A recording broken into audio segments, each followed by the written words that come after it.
She knew something was wrong the moment she heard the front gate creak long past midnight.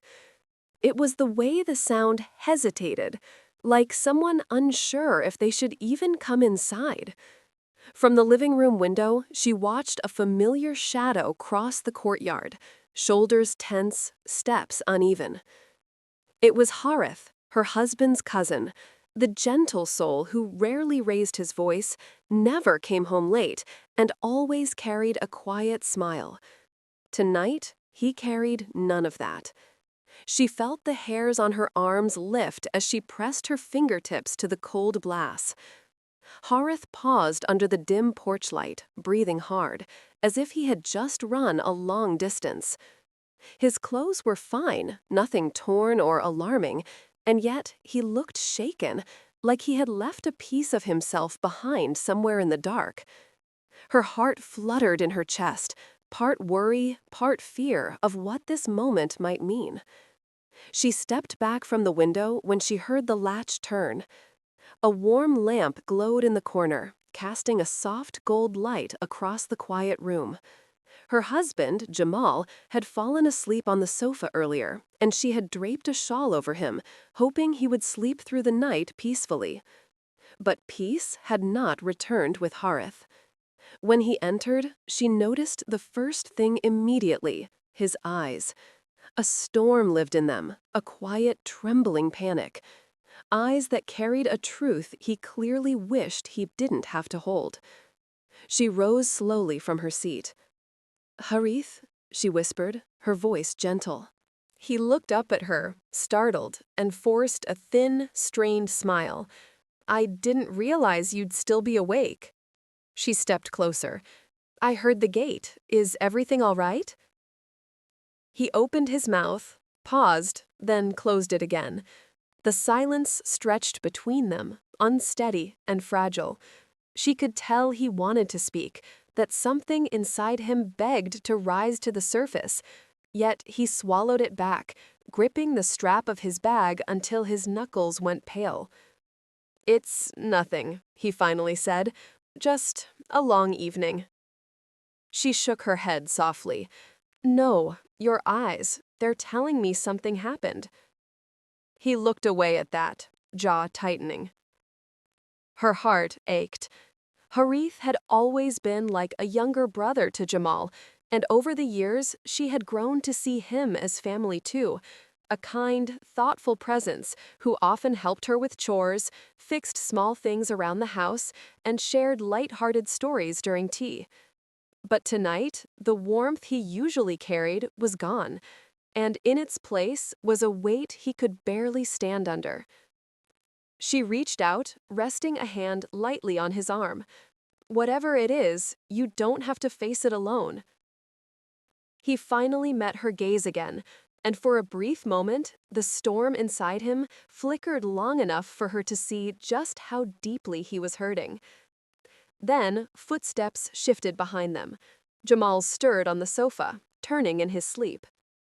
Harith immediately stepped back, pulling himself together as if zipping up his emotions and hiding them away. "I should rest," he murmured. "Tomorrow will be clearer." But she knew that wasn't true. Nothing about his expression promised clarity. Still, she didn't push. She only nodded, offering a soft, knowing look. Harith walked toward the hallway, but just before turning the corner, he paused. His shoulders rose as he inhaled slowly.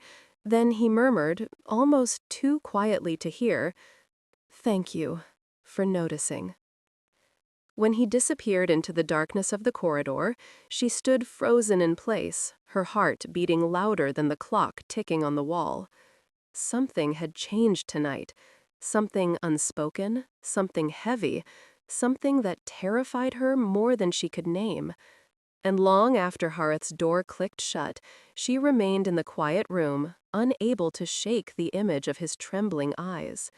Something had happened out there, something he hadn't yet found the courage to tell her, or perhaps couldn't tell anyone at all. Near the end of her thoughts, a whisper crossed her mind again. Those haunted eyes, that unfinished truth, That fragile thank you. A chill ran down her spine. If you're enjoying this story so far, please like the video and subscribe for more heartfelt tales. She drew in a deep breath, clutching the edge of her shawl as she looked down the dark hallway.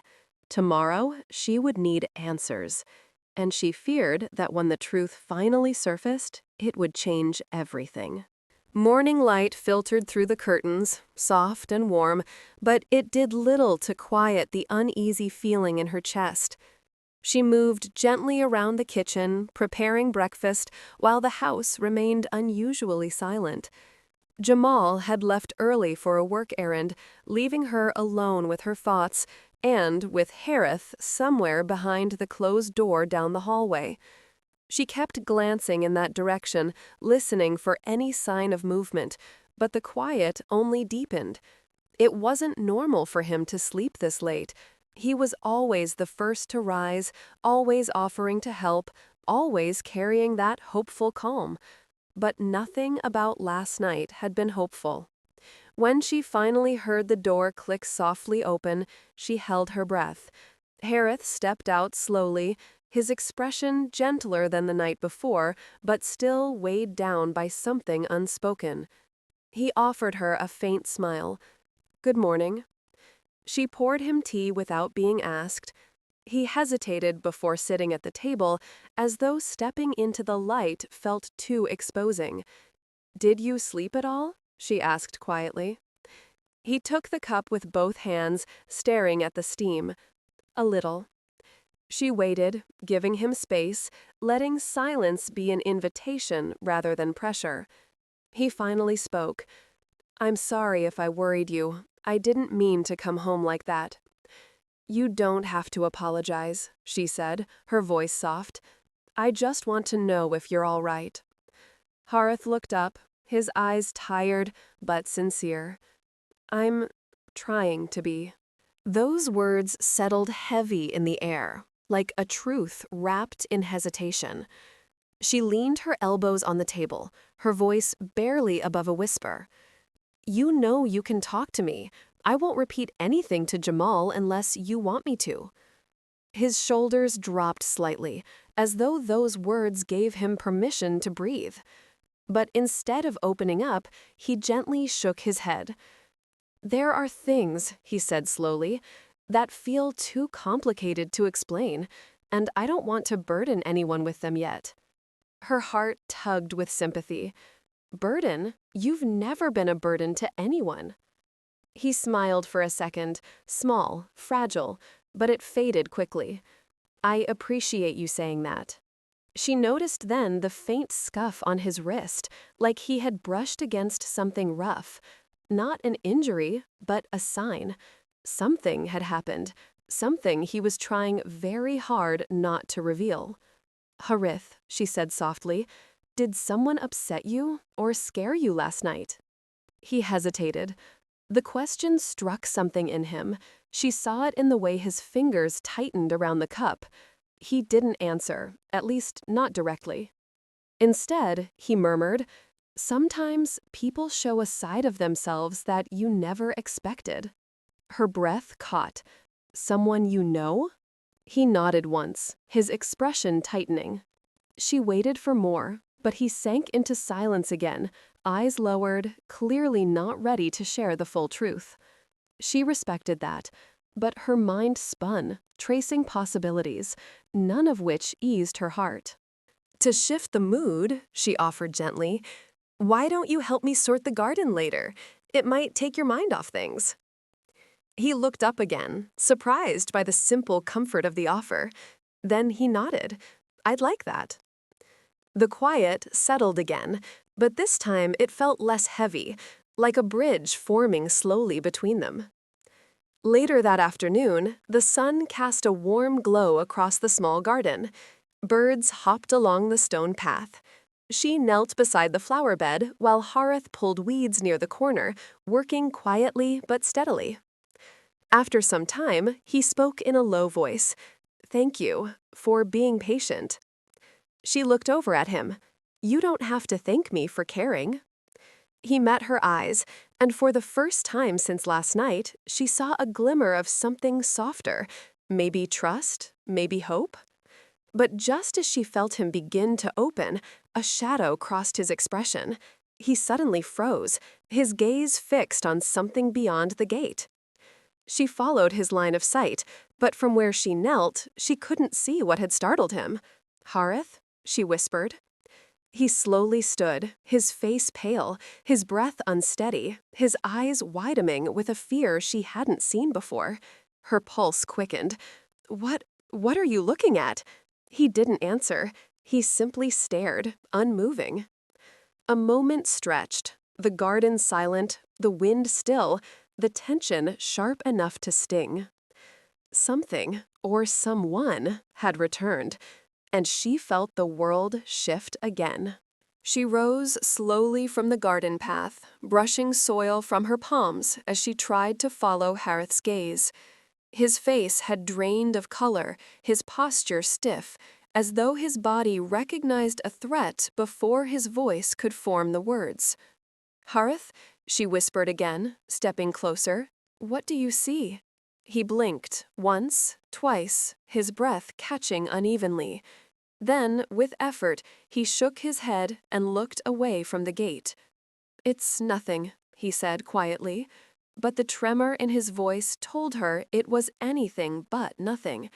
She placed a gentle hand on his arm. "You're shaking. Please, don't hide whatever this is." He seemed to steady himself, taking a slow breath before forcing a faint smile. "I overreacted. I'm sorry." But she knew he wasn't telling the truth. The fear in his eyes lingered, as though whatever he'd seen had left an imprint he couldn't erase. Still, she didn't push.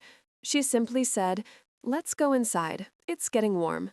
He nodded, though he lingered a second longer, eyes flicking back to the gate before he finally followed her. Inside, she poured cool water into a glass and handed it to him. He accepted it with a quiet thank you, taking a careful sip before sitting at the edge of the sofa. She watched him closely. He seemed torn between wanting to speak and wanting to disappear. After a long pause, he finally murmured, "I thought someone was standing outside." She sat beside him, keeping her tone soft. "But no one was there?" He shook his head. "No." "I must have imagined it." But she didn't believe that. Not with the way his eyes had frozen, or how his body had gone still as stone. "Harith, whoever you thought you saw, were they someone you know?" He hesitated again, fingers tightening around the water glass. "I don't want to worry you," he whispered. "You already worry me," she replied gently, "and it's only because I care." He lifted his gaze, and she could see the conflict in him, fear, exhaustion, and something else, something heavy he'd been carrying alone for far too long. "I think," he said slowly, "that someone has been following me these last few days." Her breath caught. "Following you?" He nodded. She felt a chill move through her, but she remained calm, her voice steady. "Why didn't you tell us sooner?" He looked down at his hands. "Because I wasn't sure, and because I didn't want to bring my problems into your home." She shook her head firmly. "Your family. You don't have to face anything like that alone." The words seemed to soften him, but not enough to erase the fear etched across his features. He leaned back, exhaling shakily. "It's probably nothing. Maybe I'm reading too much into it." She rested her hand lightly on the cushion beside him, keeping her presence steady and reassuring. "Even if it's nothing, you shouldn't have to keep it to yourself." He nodded slowly, as though her calm was helping him breathe again. But deep inside, she felt a rising unease. Someone following him. Someone appearing at their gate, or at least in his mind, so vividly that he froze in fear? This was no small worry. Hours passed, and Harith tried to focus on small tasks around the house, but she noticed the way he kept checking the windows, the twitch of his shoulders at every sound outside. the way his smile didn't reach his eyes. By late afternoon, she grew more concerned. She found him in the dining room, standing by the window again. He was staring at the street with quiet intensity, as though expecting someone to appear at any moment. "Horace," she said gently, "come sit with me for a moment. You look exhausted." He nodded and followed her to the living room, but just as he sat down, she heard footsteps outside. Not loud, just a soft crunch of gravel. Her heart skipped. Horace went still again, his eyes flicking toward the door with that same haunted expression. She whispered, "Who is that?" He shook his head, his voice barely a breath. I don't know, but it sounds familiar." Before she could respond, the footsteps stopped, right outside the door. Silence swallowed the room. Horace's hands trembled. Then came a quiet knock. Soft, hesitant, but enough to make the air feel suddenly thin. She looked at Horace, her heartbeat quickening. The fear in his eyes deepened, raw and overwhelming. Whoever stood outside that door, Horace had been waiting for them, or dreading them. The soft knock lingered in the air, gentle yet unsettling, as though the person outside wasn't sure if they even deserved to be heard. She felt her breath catch, her pulse thudding in her ears. Horace didn't move. His hands stayed clasped tightly on his knees, fingers trembling faintly. His gaze locked on the front door with a mixture of dread and disbelief. "Horace," she whispered, "is it really someone you know?" He swallowed hard. "I think so." Another quiet knock came, just once, almost apologetic. She rose slowly, instinct guiding her steps, but Horace reached out suddenly, catching her wrist with surprising urgency. "Please," he murmured, "don't open it yet." She turns toward him, startled by the fear in his voice. "Then what should we do?" He hesitated, releasing her wrist gently. "I just need a second to breathe." She sat back beside him, her hands folded tightly in her lap. The house was silent, except for the distant hum of an old ceiling fan and the faint whisper of the breeze outside. After several still moments, Horace finally spoke, soft, strained, weighed down. "There's someone I used to know," he began, "someone I trusted more than anyone, until they showed me a side of themselves I never expected." She listened quietly, letting him take his time.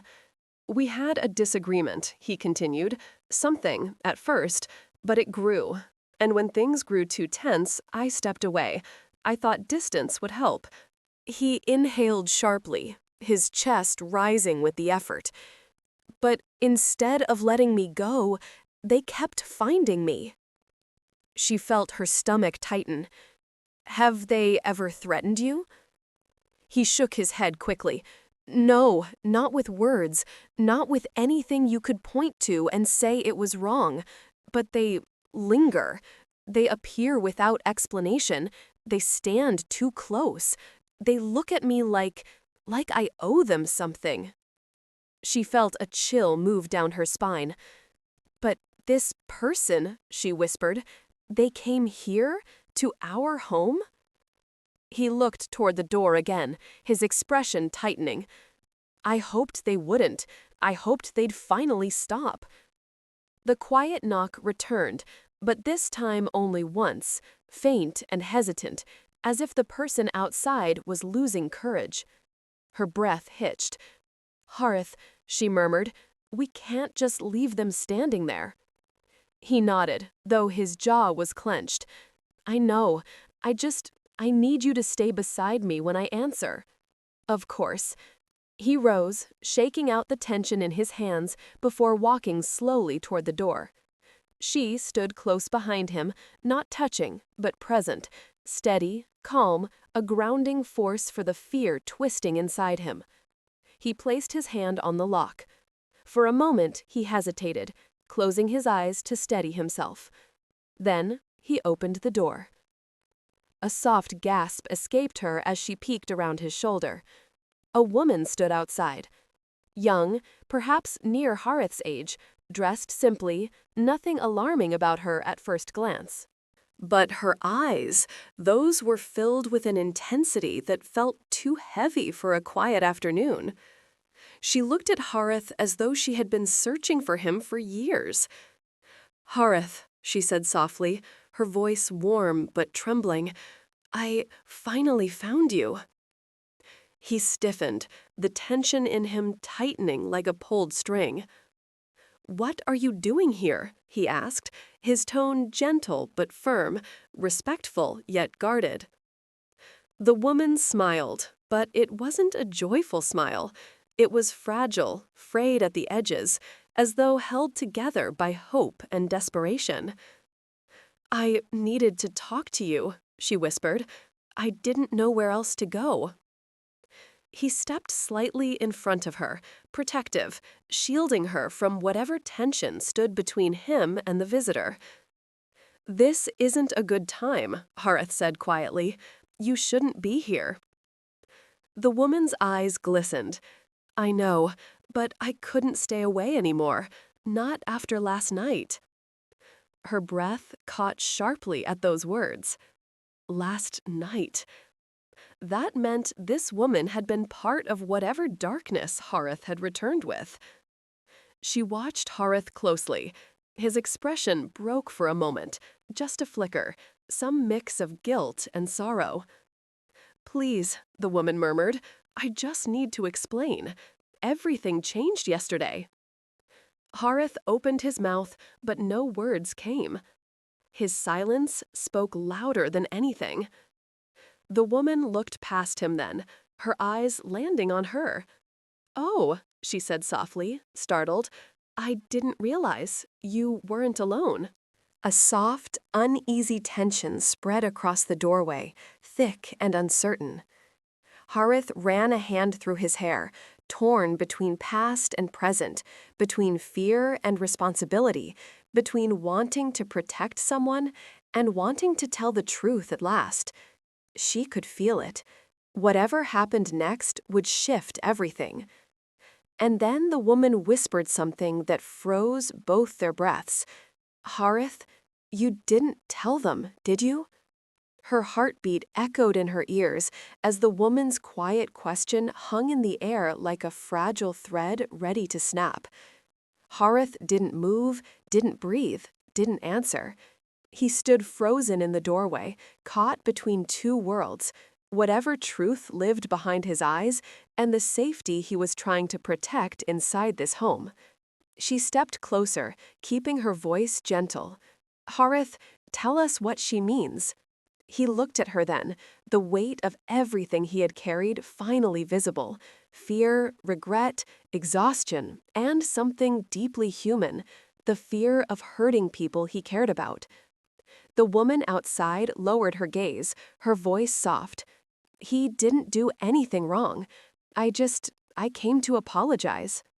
Harith closed his eyes, shoulders slumping. "You didn't need to come here," he said quietly. "Yes," the woman replied, "I did, because last night I realized how much I frightened you, and that was never what I wanted." A gentle breeze rustled the leaves near the porch, the only sound in the long pause that followed. She looked from Harith to the woman. Frightened him? Why? The woman clasped her hands together, her expression remorseful. "I didn't realize how overwhelming I had become. I kept trying to talk to him, trying to fix what went wrong between us. I didn't understand that I was only making it worse." Her voice wavered. "When he walked away from me last night, I chased after him, not to scare him, but to stop the distance from growing. I thought I was being persistent. I didn't see how much pressure I was putting on him until he ran." Harith opened his eyes, looking pained by the memory. "I didn't want to hurt you," he murmured to her, "but I was overwhelmed. I needed space." The woman nodded. "I know that now, and I'm sorry for every moment I made you feel unsafe." The sincerity in her voice softened the tension in the air, But the ache in Harith's expression didn't disappear. She stepped closer to Harith, her tone warm. "You should have told us. You don't have to face heavy things alone." His eyes glistened slightly as he whispered, "I didn't want to bring trouble here. This home has always been peaceful, and I didn't want to disturb that." Her heart tightened. Peace isn't the absence of problems, it's the presence of people who care enough to support you through them. The woman outside took a small step back. "I'm leaving now. I won't appear again without being invited. I only came to say I'm sorry and to let you know there's nothing left for you to fear from me." Harith's voice softened. "I never hated you. I just didn't know how to say goodbye in a way that wouldn't hurt either of us." She watched the woman nod, tears forming but controlled, gentle and sincere. "I understand," the woman said. "Goodbye, Harith."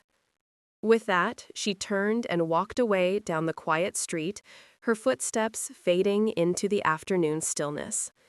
For a long moment, neither of them moved. The open door let in warm light, but the weight in the room felt heavier than shadows. Finally, she touched Harith's arm lightly. "You're shaking." He exhaled, the air unsteady. "I didn't expect her to come. I thought avoiding everything would keep everyone safe." She guided him back inside, closing the door softly behind them. Jamal still wasn't home, but she felt grateful for the privacy. Harith sank onto the sofa, covering his face with both hands, as though the last threads of his composure had finally broken. She sat beside him, keeping her voice steady. "You didn't cause this. She didn't mean harm. Two people can misunderstand each other without either being bad." "That misunderstanding felt like a storm," he whispered. She nodded. "And storms pass. This one already has." Harith lowered his hand slowly, staring at the floor. "Thank you for staying beside me through all of this. I know it wasn't easy." She offered a gentle smile. "You're family, and family doesn't run when fear knocks on the door." He breathed deeply, the tension easing from his shoulders. For the first time since he'd come home that night, she saw something in his expression, a quiet light returning, fragile but real. Evening sunlight filtered in through the curtains, painting the room in soft gold. A sense of calm settled at last. Harith looked toward the window, then back at her. "I think I can finally rest now." She nodded, feeling her own heart finally loosen its grip. Nothing dramatic, nothing explosive, just human hearts navigating confusion, fear, and forgiveness. And sometimes, she realized, that was more than enough to change everything.